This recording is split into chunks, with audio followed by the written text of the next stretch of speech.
Hey, I'm Jason. Welcome back to my podcast, Drop Balls and Big Calls. This week we have Tommy Flanagan. Tommy's that guy who somehow knows every stat, every sporting story, and somehow he's managed to make a career out of it. From calling footy in school to building a media career that's seen him work with Sportsbet, overseas cricket tours, and now Clubby Sports, Tommy's journey is built on passion, persistence, and the people around him. In this chat, we cover everything from footy commentary and acting gigs to life lessons learnt through resilience, family, and just showing up when it counts. If you're chasing a career in sports, media, or even content creation, or just love a good story, this one's for you. Enjoy. There he is. Can you hear me, mate? Yeah, gotcha. Nice You one. got me? I can see you. Oh, beautiful. How you going? Yeah, good, mate. Good. Really good. Yeah, awesome, mate. Hey, thank you so much for joining me. No stress at all, mate. We spoke about it back at the Sharks a little while ago, but it's great to finally be doing it. Yeah, 100%, mate. No, I really appreciate it. I know you're a busy man, but I'll make this as fun as we possibly can, my friend. Yeah, welcome to Drop Balls and Big Calls. It's amazing to be on the show. As I said off air, we spoke about doing this when we were down at the Sharks together, the Mighty Sharks, but hasn't come to fruition until now. But yeah, it's great to finally be on the show, and it's great to see you doing the show. Awesome, thanks, mate. And how's life for you at the moment? Pretty good. As it's a balance at the moment, middle of footy season. So we're doing podcasts and live shows and at Clubby Sports where I'm working, and also there's a lot of stuff we do for Sportsbet as well as a lot of film shoots and that sort of thing going on at this time of year. So yeah, but a bit flat out. Also doing some live shows on the weekends for Bogan Bingo as well. So yeah, full schedule, but it's better to be busy than not busy. Live shows, is that new to you or is that? I've been doing those for a little while. Probably don't promote them as heavily on my social media as I do with some of the skit stuff that I do on camera, but really enjoy those. They're good fun. Go to footy clubs and cricket clubs and do some corporate events as well. Sometimes they'll call us in on an afternoon on a Friday to finish off their week. So yeah, it's good fun. Been doing that for 4 to 5 years with Bogan Bingo. So good fun. I couldn't think of a better bloke to be doing that. That's awesome. Yeah, it's good stuff. So for those that don't know you, Flanners, who is Tom Flanagan? Wow. I guess a very lucky bloke who's found himself in the right spot for all the things that he loves doing in life. You know, I love footy and I love cricket, and I found myself in a spot where I get to talk about it and be involved in it, you know, the professional level, at local level, make funny videos and do podcasts talking about it.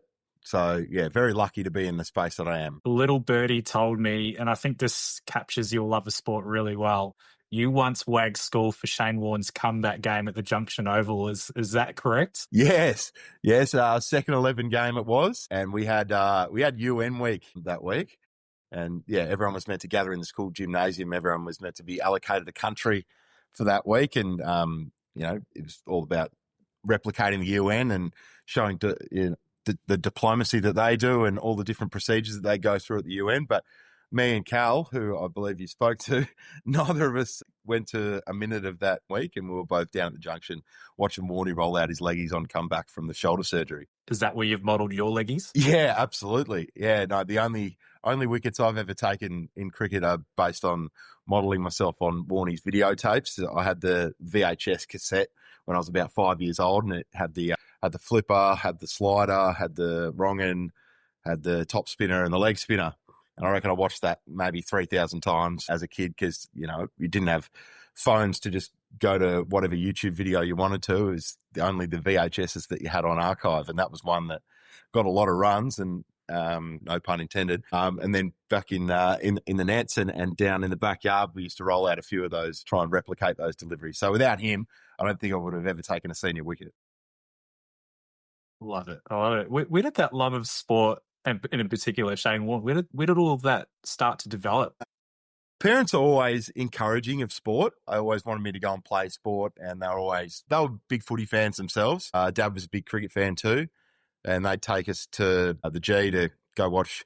Firstly, it was AFL. I didn't quite get into cricket until I was probably closer to my teenage years, but I was mad about footy from, I reckon, since I can think. I can't remember not being nuts about footy. Parents are both Carlton supporters. They used to take us to the Carlton games at Optus Oval.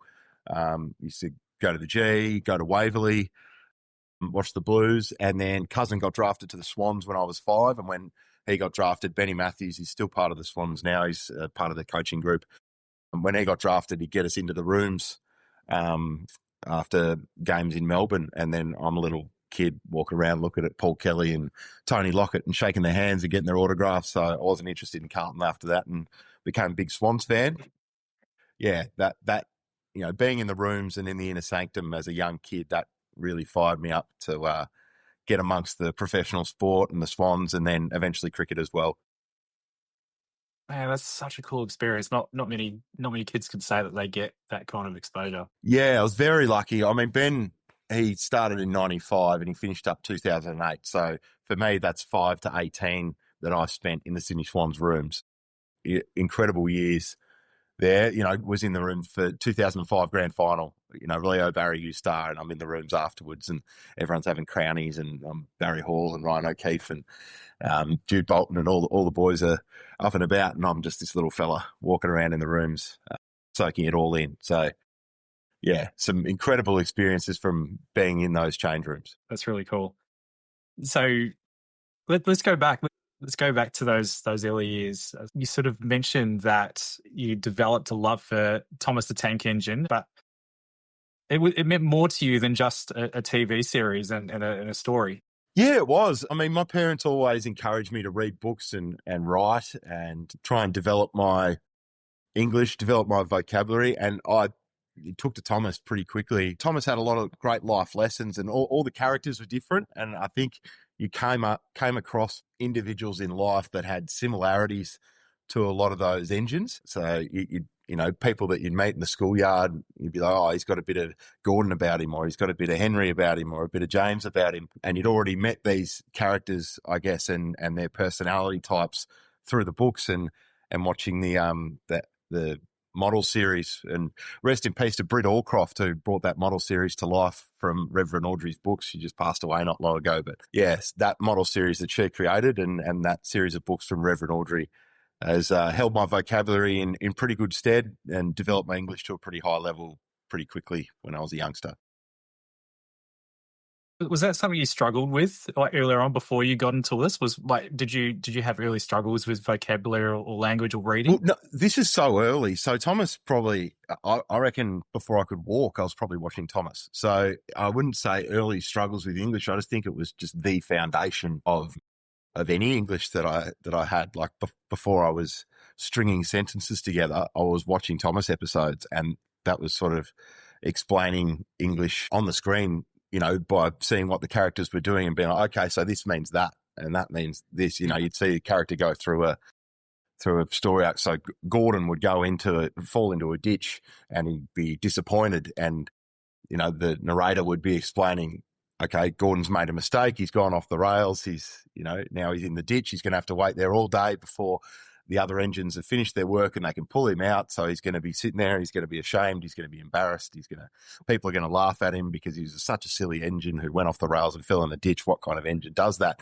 So you learn that lesson early in life, don't drive yourself into a ditch. So, but that's even before I've, gone to pre-prep or prep and picked up a textbook or met any teachers or gone to any classrooms. You've learnt those lessons from Thomas. So cool. Did that start to manifest itself in creative writing or anything like that through your schooling? Yeah, I guess so. I mean, particularly once we started doing acting and multimedia and, I guess creative writing pieces in English class as well. I think the foundation of, telling a story and telling it well was something that I guess valued as important when you creating content or creating a narrative for a piece, like say for the podcast that I'm doing now. You don't just say why. Say Nick Blakey's the greatest player in the game. You tell them why the Lizard's the greatest player in the game, because he takes them on through the middle of the ground. He's got a laser left foot that hits up the forwards, and he spoils like a madman and does all the percentage plays, and he lifts the spirit. And so you build a narrative around what you're talking about rather than just saying your opinion without backing it up with a few things. So I think, creating that tale and narrative around, particularly for podcasting, I think, and also pieces of creative writing, journalistic pieces of writing, I guess, that I did when I was younger, that had a great foundation for it. Amazing. When did you first realise that performance or storytelling could become like a lifelong thing for you? I I guess that just evolved over time. So as a real young kid, going into the Swans rooms, my goal as a little kid was to call the footy on Channel 7 one day. Just always wanted to be a footy caller like Bruce McAvaney or Dennis Cometti. So with that aim in mind, you're always looking to improve your public speaking and the way that you, and I guess entertain and perform your audience. So that was always in the back of my mind. It's like, well, if you're going to be good enough to call the footy on TV, if you're going to be like Bruce and Dennis, you've got to improve your performance craft to a level that people are going to enjoy sitting there and listening to you week after week on Friday nights for years on end. So that was always in the back of my mind. It's like you always have to fine tune that and improve that and be someone who's enjoyable to listen to. Absolutely. What sort of role did your parents play here? So you started developing this interest. You're starting to get into your sport. You love calling. We'll come to the calling side of things soon. But particularly throughout your earlier years in schooling, and you started to voice this to people around you, what sort of role did your parents play in fostering this? They were incredible. Mum and Dad would, encourage me to go play cricket, encourage me to go play footy, put me into some great programs. I was very lucky to go to school at Caulfield as well. They did a great job with setting up an early foundation for me and my sister to go to Caulfield for 12 years. And, through that, I guess, APS sports program, through the Ashburton Willows Cricket Club as a junior, doing Milo cricket, junior cricket there, through the Ormond Footy Club, where played junior footy and won a junior flag there. All those programs that they pushed us into and really encouraged us to go and, spread your wings in those spaces, I think really helped. And also just taking us to the footy all the time, taking us to the cricket all the time. Every time I was like, oh, let's go to the G, mum or dad or both would be like, yep, let's go to the G. Kids want to go to the G. Kids want to watch the cricket, want to watch the footy. Let's get them there. So they were very good at sort of enabling that love for sport and that passion. And they wanted me to try and absorb as much of it as I could because they knew that I wanted to, at some stage try and do something professionally with it. Amazing. And then you started to step into the realm of footy broadcasting in secondary school. Yeah. So what was it? Year 12, me and Cal Toomey, who's at the AFL now, he's a great man, and we hit it off straight away, probably year 9, year 10. And footy, I can't quite explain APS footy and how, like, it's so intensely passionate that, your Caulfield versus Xavier or your Caulfield versus Scotch, and, you want to beat that other school, and you come through together as a group of boys from, grade 7. Well, I mean, I was there from prep, and there's a few of us who are there from junior school as well. But when you come together, have that big group from year 7 through to year 12, that whole group of fellas that was part of that footy program just really wanted to win that APS first 18 flag when we got to year 12. So me and Cal, we weren't probably going to play in that team, but we wanted to be part of the support staff and get around it one way or another. And we both had a bit of a knack for calling or talking in front of the camera, I guess. And we had a good bond on screen together. So we decided to call the footy every week in year 12 and, sat on the sidelines and cheered the boys on as they got closer and closer to that first 18 premiership in 2007. So good. You won the flag in year 12. What do you remember most vividly about that time? Just all of those guys who were in that footy clique, I guess, the whole footy department at the school, how united that group of blokes was and still is to this day, where, have reunions and still see each other. And it was a very tight group of mates. And whether you're one of the players or whether you're part of the support staff like myself, if you're part of the Caulfield footy program, you're in and you were part of that group. And it's kind of difficult to put into words, that one, because it's such a deep bond that we were able to develop as a group of mates and still hold to this day. So, and those guys are the guys who, always tried to impress and prove that I was quality person and a good friend and that sort of stuff. So I always tried to hold myself to a high standard when I was in that group. And I guess that's helped carry me to what I do today. What did you feel like you had to prove? I guess as a young person coming through, you want to be well liked, you want to be well respected, you want to the people around you to rate you as a person to spend time with and hang out with. So always, particularly with that group of mates who I admired a lot, tried to show up all the time and be a good mate and be fun to be around and a quality character to hang out with, I guess. Because I wanted them to have that love and care back for me. So I'd try and show that as much as I could for them. When I met you a couple of years back, you came across as this confident, bubbly character, and you just always had a smile on your face. And I really respected that about you.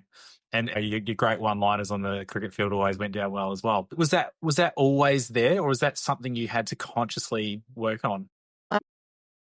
I think I was always a pretty naturally bubbly sort of character. I never took things too seriously or try not to let things get me down for too long. That group of blokes we grew up with, we were pretty at each other, pretty volatile as well in the schoolyard. We didn't mind throwing a little bit of shade at each other's way and kind of testing each other's boundaries a little bit. So I think you develop a bit of a thick skin there and things start rolling off your back pretty quickly. I think if I had in that environment taken things to heart a bit too much then and not let things roll off my back, then I might have been a very different character as an adult. I think, having a thick skin and having a bit of sort of being able to have a laugh at yourself when someone's throwing heat at you, well, I'll just throw it back at you. And, you give as good as you get sort of thing in the playground. I think that sort of developed a part of my mindset where nothing's going to really upset me too much unless it's something really major in life. So I'm always going to try and carry myself in a pretty jovial way because I don't have a reason to be moping around. Yeah, I want that good energy, me to bring good energy because I hope other people bring good energy that I'm around because I want to be in environments that have good energy.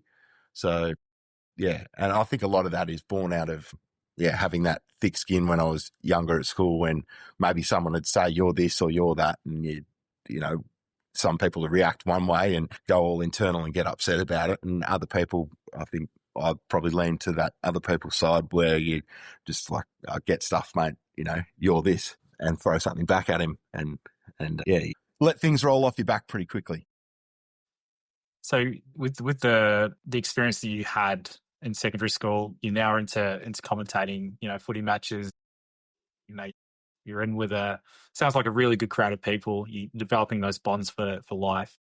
How did those experiences shape your voice and your confidence and your overall identity as you were beginning to take those steps out of school?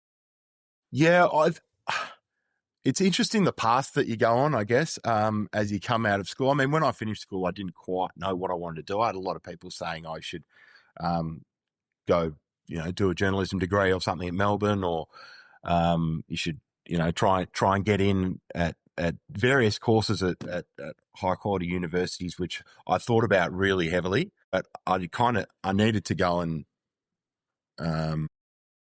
sort of find out for myself what the world was about instead of sitting in more classrooms, I felt.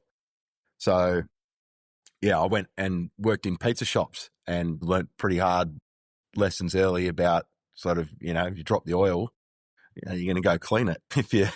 If you're cutting tomatoes and your finger slips and you cut your finger, well, it's bleeding.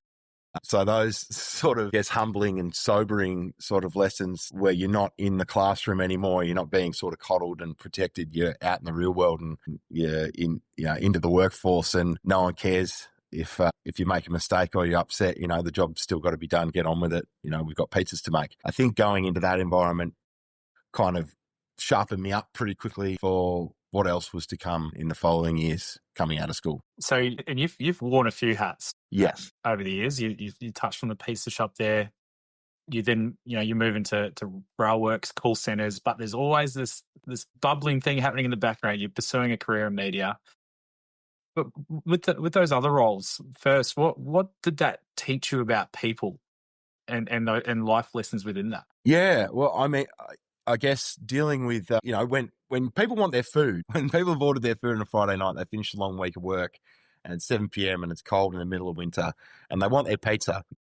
You're the guy who's got to make it quickly, make sure it's really good and get it into their hand with a friendly service. And it doesn't matter how good a bloke you are on the inside. If you stuff up that pizza, that bloke's not going to be happy and he's probably not going to come back next week. He's probably going to go to a different pizza store for his next Friday night pizza. So I guess learning if the pizza's not out in optimal time, how to smooth it over with that person so they do come back to the store next time, how to have conversations with people knowing that there's going to be delays, how their order's not going to be there in time. In the call center, like you're calling people and offering them gym memberships at 7 p.m. on a Monday night. And sometimes the vitriol you get back when you're calling someone who's just about to sit down and eat their dinner, it's pretty aggressive. So I guess calming techniques and the ability to handle a bit of volatility and still front up with a smiling face, that's one of the things you learn about people in those early roles. Was there ever a moment when you were in these jobs where you thought, like, surely this isn't it for me, there's got to be something better out there? Or were you always just consciously building towards something bigger in the background? Well, the whole time I was calling footy. So I went to the Northern Footy League when I was 20, 21, and under the guidance of Samuel Zito, who's magnificent professional broadcaster and a great teacher of how to be a pro with the mic in hand. He kind of sharpened me up on Saturdays in between all these pizza shifts and call centres and whatnot. Every Saturday during winter, I'd go drive up to Greensboro or Eltham or Bundoora or Rosanna or Epping or anywhere up in the north where the Northern Footy League games were, and I call our match of the day with Sam and Jordan Canellis, who's on SEN now, and he does a great job as well, and Jared Gardner and Nick Sacco, and that was a brilliant little call team that we had there, and won awards actually at the AFL Victoria Community Media Awards for the best Saturday broadcast team, and we had a great 7 years there together. I was volunteering at the Northern League every Saturday, so that. Even though there was, challenges going on with the other work that I was doing and lessons being learned, I guess, while making pizzas and doing call centers and whatnot, every Saturday I still had my outlet of improving my footy commentary. And yeah, even though that was just volunteer work, wasn't a paid gig, I had 3 hours on the radio every Saturday to call footy and get better as a footy caller and a live broadcaster. So Sammy Zito gave me that opportunity, and I'll always be thankful for that. It's amazing. And what was the feedback like as you were progressing through this with the radio calls and local footy? Were you getting active feedback throughout that, like to sort of grow your skill sets? What did that look like? How was it shaping you? Yeah, I mean, Sam's quite straight and polished, where I was probably a little bit rough around the edges when I started out. I think the first call that I ever did, I remember Bundoora versus West Preston, it was round 1, 2012. I had no idea who any of the players were. I sounded like rubbish every time. Like I didn't have binoculars. Like learning all the tricks of the trade. It all happened pretty quickly because once you do 1 or 2 calls where you don't really know what you're doing and you're embarrassing yourself, you want to get up to speed pretty quickly. And I think Sam said to me after about a month, he's like, after that first call, we were wondering, often we've had someone come and do a call. They've really haven't done that well with it, struggled, and then we've never seen them again. They've jetted off and they've never called another game. But, I kept coming back and fronting up and wanting to get better at it and trying again and again, week after week to sort that out so I could turn those bad calls into good ones. And as they say in footy, you want to bring up your worst game to your best game and close that margin. And I think over those 8 years at the Northern, I was able to do that and become a pretty solid caller. Was there ever a moment where you started to go, shit, I've actually got something here. I'm pretty good at this and I've got something to build on. Is there a moment that sticks out vividly for you? Yeah, I mean, I guess doing the grand finals and then you have the players from those grand finals, sort of quoting quoting your calls throughout the game, and coming up to you in the weeks after or the following year, and be like, mate, I love it when you're calling. Having that feedback from the actual players themselves is where you go, okay, I'm actually might be all right at this. I mean, I of course, within yourself that you're improving. Like, you're sitting there with Sam and Jordan, and we know ourselves that this call's better than the one that we did last week. But yeah, when it's the actual players themselves and you're calling a sick goal from 55 metres out on the boundary and you've nailed the call, and then the player, lets you know during the week, he's like, mate, I love how you called that goal. It made it so much better. Those are the sort of moments where you go, I'm coming along pretty well here. Amazing. So you've now carved out a niche across Clubby, Sportsbet, various freelance projects over the years. When did you start to pivot into that acting and content creation space? Well, I guess that also ran hand in hand with everything else as well. So that was, I did speech and drama classes at Caulfield from, I reckon, grade 4 through to grade 12 with 3 other guys, Jordan, Tom and Will. And the 4 of us used to go to these private tuition speech and drama classes once a week with, they had a teacher, Anna Mitchell, there, and she used to have the 4 of us in her class every week. And we did that all the way to year 12 from primary school, just the 4 of us. And then in addition to that, you'd have, your 1, 2, 3, 4 drama classes as well, theatre studies. And then you'd have your stage productions as well. And then multimedia class also. So there was as Caulfield offered a lot in terms of development in that area.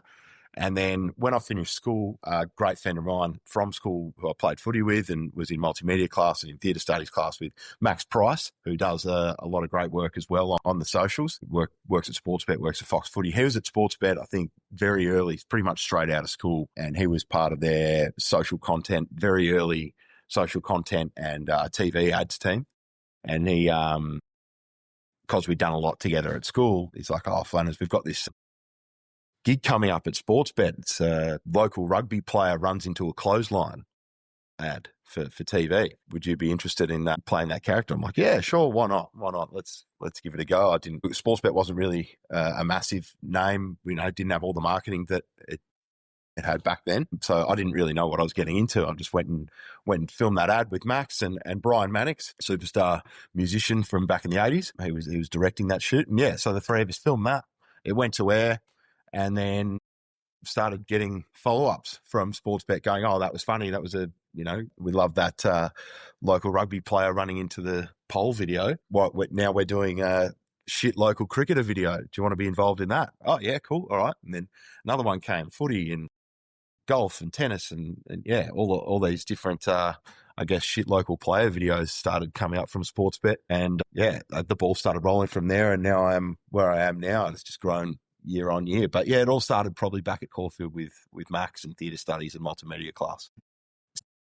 It's honestly some of my favourite content that I wait for every summer is it the Grubs, the cricket, Yeah. the cricket team. Yeah, the boys. But honestly, some of the best stuff I've watched. Oh, thank you, mate. We have great fun doing it. It's honestly an extension of our real selves. I mean, they're slightly exaggerated versions, but Hammy is really, he's quite anal about how things are done out in the field. He's quite particular. Rambo does bowl pies. Skip, is a control freak out in the field. I can be a bit of a slob at the tea breaks. So it's kind of exaggerated versions of our real characters. We're really good mates. Like, we've just, since we started doing it a few years ago, we all just click and it's very special what we've been able to sort of create there and are still doing, and Sportsbet are backing in that project and have for years now, and hopefully everyone's enjoying it. We love being a part of it, and long may it continue. Yeah, you can definitely feel that chemistry amongst you guys. It's really, really cool to see. And that's led to some pretty extraordinary opportunities for you as well, hasn't it, in terms of overseas tours and things, from what I understand? Yeah, getting to go to India and England as part of that Grubs tour was just one of the greatest things that I'll ever do. Just love cricket since I was a wee kid. And yeah, being able to, as a lifelong cricket fan, to go on my first overseas tour, to follow the Australian cricket team around, to go to India, to go to 4 or 5 different cities, go to Bangalore, Delhi, Ahmedabad, Indore, Mumbai. And to go see Nathan Lyon take 8 for 64 at indoor, where Aussies are 2-0 down. We barely ever win over there. We get over there and the series is finished, and we get to sit in Holcar Stadium in indoor for 3 days and watch Gaz take, I think it was 12 for the match. And then Hetty on the last day belt this awesome 49 not out to win us a test over in India. And then afterwards to be invited back to the players' hotel room and go meet up with Travie Head and Andrew McDonald for a couple of refreshments. It's just surreal stuff. And then, England as well. Absolutely ridiculous. 2 of the best test matches in my lifetime following Australian cricket. Edgbaston might be the best Aussie win that we've seen in our lifetime. I don't know. What do you... Incredible. Like Edgbaston 2023, like amazing Adelaide was pretty good. As far as overseas test wins go in our lifetime, I don't know if there's much better than that Edgbaston 2023. Oh, 100% agree. So being over there for that. It was incredible to watch on TV, but the atmosphere there must have been unreal. It was ridiculous. We're there for all 5 days. We're getting beers thrown at us by the Barmy Army. They were, for 5 days, because they came out at the start, and Zach Crawley hit a 4 off the first ball. They were, making runs for fun. They were smacking us everywhere on day one.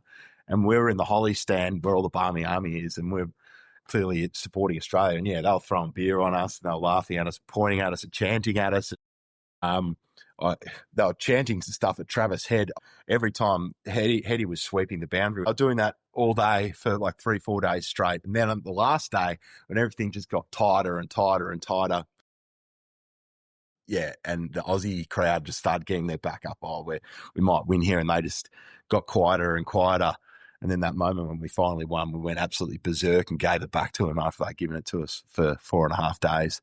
Very, very special. And to share that with the Grubs boys was very cool. And then a week later to go to Lords and be sitting up right next to the Lords balcony and the Lords members when Johnny Bairstow and the whole long room lost the plot and lost their marbles was pretty unbelievable to be a part of as well, to watch the Aussies go 2-0 up. And the fact that people are still talking about it, 2 years later is, it's crazy. Extraordinary experience. You obviously love it, mate. It's pretty clear. You can see the passion coming out of you. It's awesome. But what do people not see, or what do people underestimate about building a career in the industries that you have? I know firsthand how difficult it is to build a career in media, arts and entertainment. There's no money in it. But what about from your perspective? I guess there's a lot of sort of inner drive that I've got that, I come across as a pretty sort of jovial, laid back sort of character, but I do have a lot of internal drive that I don't sort of share outwardly too much. I want to impress the people that have backed me in over the years. There's a lot of people who've been in my corner when I guess others potentially haven't. And those people who have been in my corner and have said, no, your Funners is a legend. We're right behind him. I've always wanted to, impress them and prove to them that I am the quality person that they have backed me in to be. That drive to,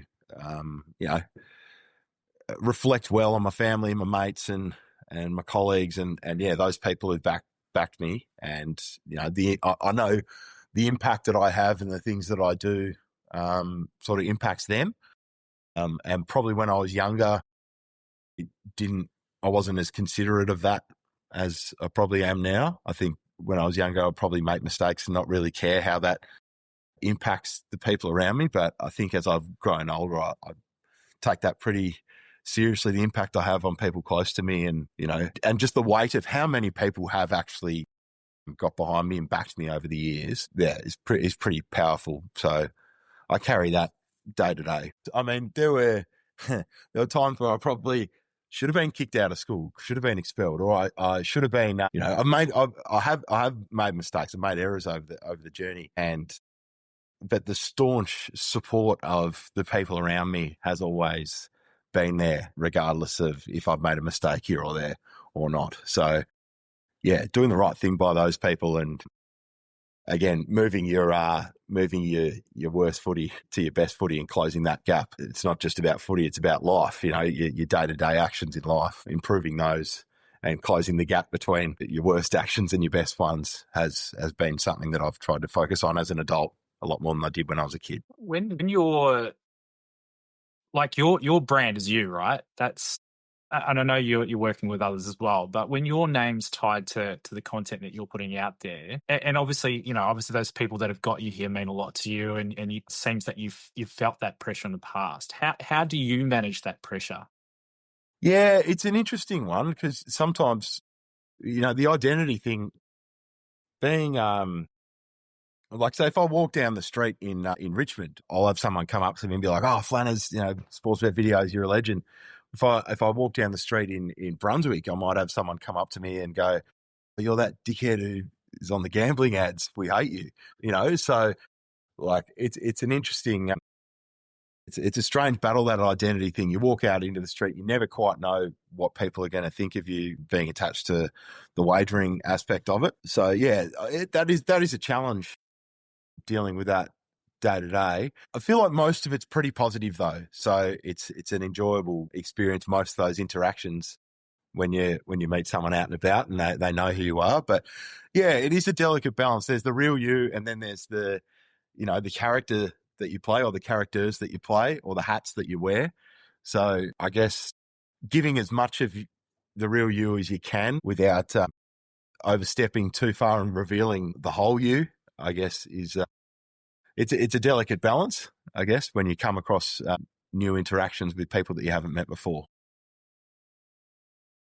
That's actually leading nicely into the other question I had, which is how do you balance being entertaining and on, but yet staying true to who you are actually off the mic? Like that would be quite draining for a lot of people, I imagine. Yeah, and it can be, but I think with the wearing different hats, as we spoke about earlier, I think I have sort of a different. I'm able to sort of switch on and switch off into different hat modes pretty quickly. Like say if we're down at Sorrento together and you and me are having a beer together, I'm chatting like we are now. But then if someone came up and said, "Oh, Funners, it's you from sport," I might snap into a character and go chat to them in a slightly different way to the way I'm talking to you right now. And then once that interaction's finished, I'll jump back into I'm chatting with Jace mode. So yeah, it's sort of that being happy to jump into character at any point in time, but with the people that you know well and have developed a bond and a relationship with, you can be a bit more of your real self. Has there ever been moments within that where you've sort of wished that people saw you beyond the entertainer or the person that you project to them? Yeah, well, I guess I've always liked the saying, you never judge a book by its cover, and you should always look a little bit deeper than what the surface holds to try and truly understand someone. And I think I've got a multifaceted, sort of multi-layered, I guess, way of doing things and strings to my bow. So I don't mind if people make a snap judgment on me. That doesn't bother me, but it's not. I don't like to go about things that way. I like to look a little deeper into the person before I make a sort of a decision on how I think just by first glance. If 18 or 20-year-old Tom saw you now, what do you think he'd be most proud of? And what might surprise him, do you think? I think it would probably surprise him that I'm doing what I'm doing now, and I guess I've come as far as I have. I mean, I was running around in nightclubs at 4 o'clock in the morning back when I was at that age, handing out free drink cards and trying to get people to use my list. So, doing what I'm doing now wasn't really on the radar. I was just sort of navigating the first steps out of high school and exploring the nightlife a fair bit. So, yeah, the things that I'm doing now with Clubby and with Sportsbet just weren't quite on the radar there. So I don't really know what he would think. He would probably just be saying, "Well done. You sorted your shit out and you found a way to make a living out of all these things that you're passionate about." So, yeah. Did you do a bit of nightclub promoting? Yeah, I was down at Room 680. I had a list, Flanagan's list on the Tuesday nights and Thursday nights down at Room. You get a drink card if you use my list. And yeah, they were fun nights. I haven't been to Room for a little while, but yeah, the Room onto Q Bar. I don't know if you remember Q Bar, but that place was pretty awesome as well when it was up and going. yeah, that's shut now. Probably a good thing for me and my professional side of things that Q Bar shut, because I really enjoyed going there. I tell you what, though, it's amazing how many people that have done those kind of things like nightclub promotion have gone on to, I don't know, entrepreneurship and entertainment, for example, and media. Like it clearly teaches you a lot about people, what drives them, but also just that communication, I think. Well, it also builds your network. I mean, a lot of the people that I've, got great working relationships with these days and people that, I've worked with over the years are guys that I've met at Q Bar, or guys that I used to, hang out with in the smokers area at Room back when I was 18, and they're all doing great things now. But back when we were 18, we all used to congregate on a Tuesday night at Room.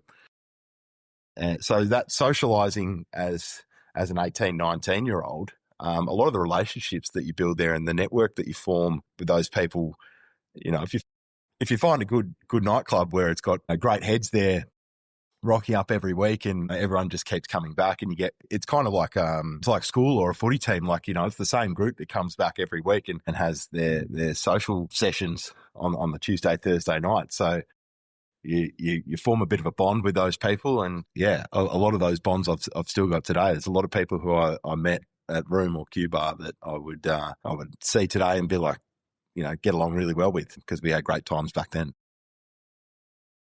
Amen. That's so cool.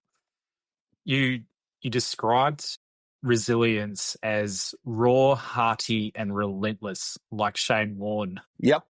What does that look like in your world these days? Yeah, well, I guess it's whatever life throws at you, always believe you can get through it and adapt and win. Because you do make mistakes, you do fall over, you do, like Warnie, you do your shoulder, or you have issues in your personal life or whatever. But no matter what, you just adjust and you just keep showing up and you just keep backing yourself in to be high quality and keep coming back and keep doing your best. And, he wasn't, the most polished rock.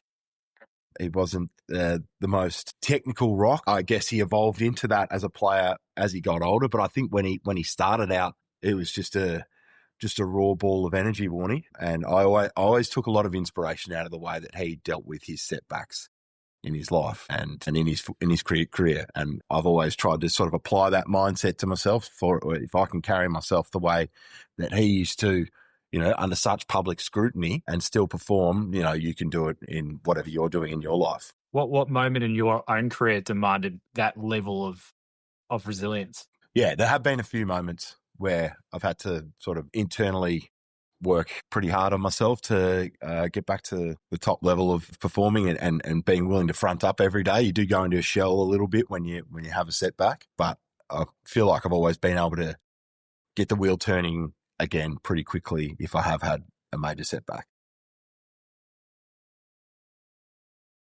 As we sort of get to our age, you and I are of a similar age, Tom, come through similar times. What drives you these days? Like I found the age I am now, like your view on the world is completely different to what it was in your early to mid-20s, right? What actually drives you these days to keep pursuing what you are? And has that evolved a lot over the last sort of decade? Yeah, I guess it has evolved in a few ways, but in a lot of ways it's still very much the same. I really want to do the right thing by the people who've supported me. Like I got such a strong foundation from my parents and from my school and my mates, and, doing the right thing by yourself to in turn do the right thing by them has been something that's been a major driver in all the stuff that I've done over the last few years. There maybe was a point maybe a decade ago where I'm I'm wondering whether am I going to achieve, am I going to do great things? Is it all worth all this effort? Do I give it, do you keep fronting up all the time? And you just think about those people and go, yeah, mum and dad saved to get the house here and get us through 13 years of private schooling and put us through, such a great foundation, and all your mates have, taught you so many lessons over the journey to mold you and shape you into a into a quality person. Let's not throw it all away, and let's double down and go harder and keep being even better and fronting up for those people.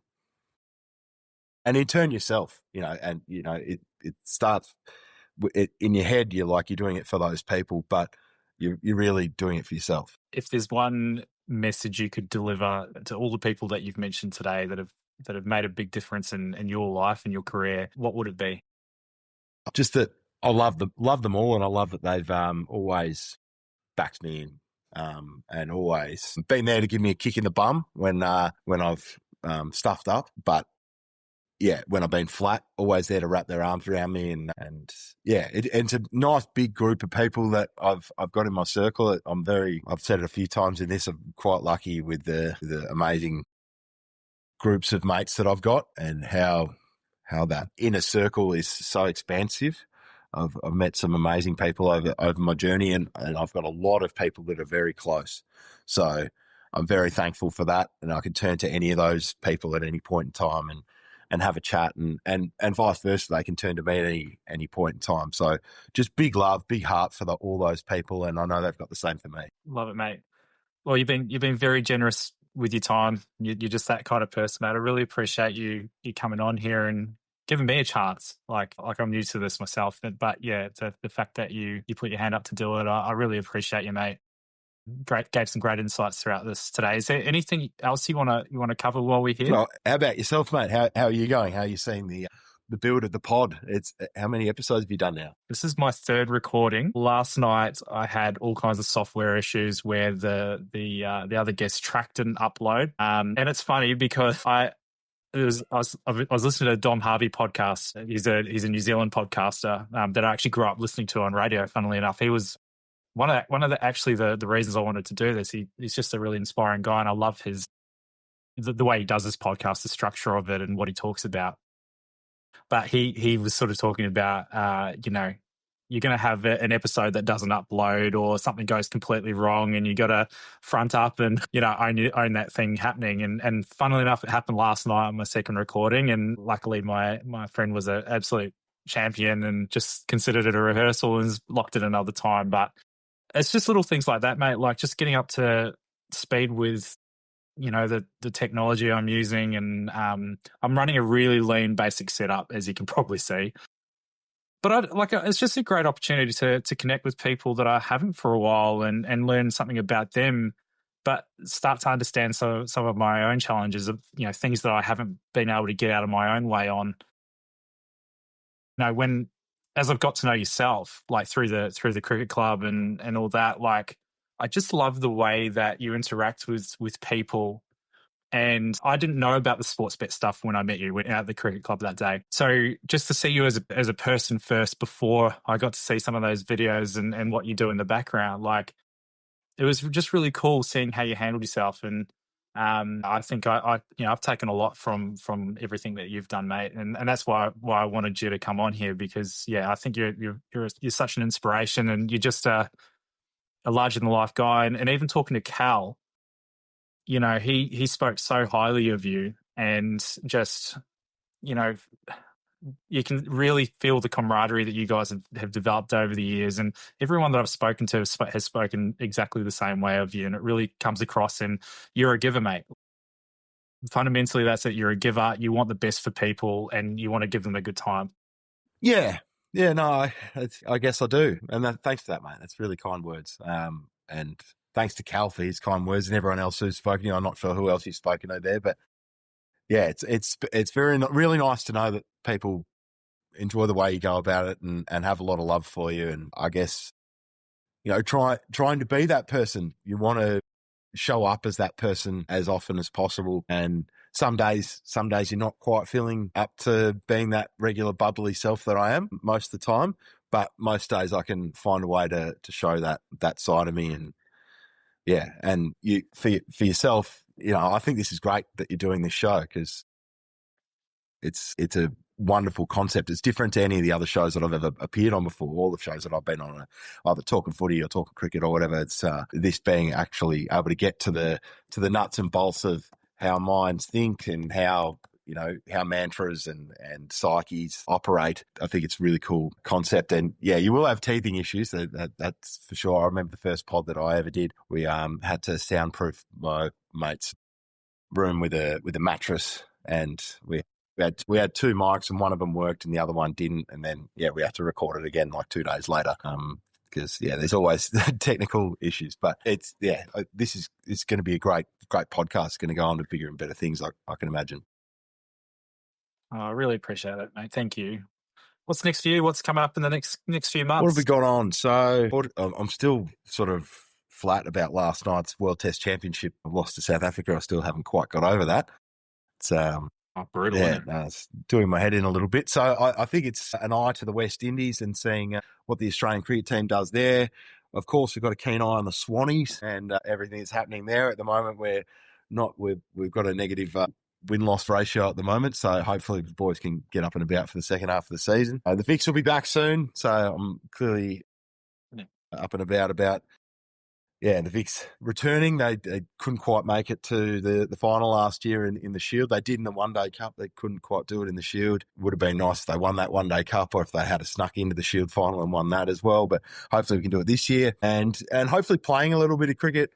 Just played a game of footy last weekend. Yeah, I played for the All Stars against South Australia in the Div 12 Resi's State of Origin concept. And so it was pretty cool. I only got 3 kicks. It's pretty average. Haven't played for about 10 years. So yeah, the calves and the hammies have been pretty sore this week, but yeah, great to get out there and have a kick again. That's awesome, man. Good on you. I love it.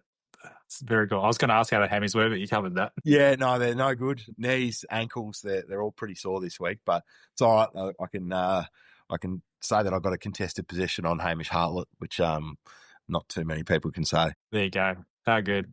Own it. Hey, thanks so much, brother. I really appreciate this. It's been awesome. Is it all, Jace? Thanks for having me on. Absolutely love being part of it. That was Tommy Flanagan. Thanks so much for listening all the way through this podcast. I know there's a lot of great podcasts out there, but it means a lot to me that you've taken the time to listen to this one.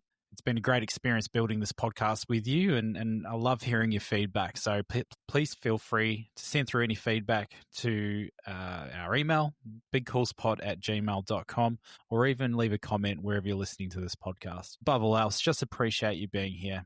Thanks again for listening.